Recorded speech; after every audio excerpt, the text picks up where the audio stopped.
আবাদত দিয়ে দূর হয় না। হতাশা দূর হবে, বলে দিব, তিনটা জিনিস, মাত্র তিনটা। কয়টা ভাই?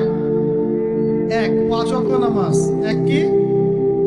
নামাজে আপনি অজু করে সিজদা দেন, ইনশাআল্লাহ আপনার মনে প্রশান্তি না আসলে আমাকে এসে বলেন যে আসলে।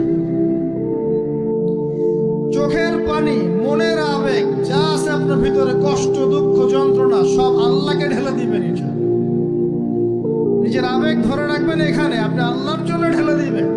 মানুষকে আবেগ দেখায় কি না? মানুষ আপনার চোখের পানির মর্ম বুঝবে? মানুষ কি মানুষের চোখের পানির মর্ম বোঝে? আপনার পিতা যদি মারা যায়, আমার কাছে এসে দোয়া চান কান্নাকাটি করে, আমি দোয়া করতে পারবো, কিন্তু আমি কিন্তু আপনার ফিলিংসটা বুঝতে পারবো না।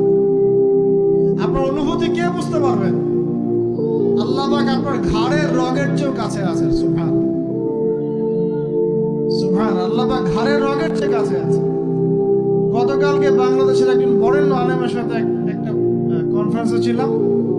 উনি বলছিলেন যে এক ব্যক্তি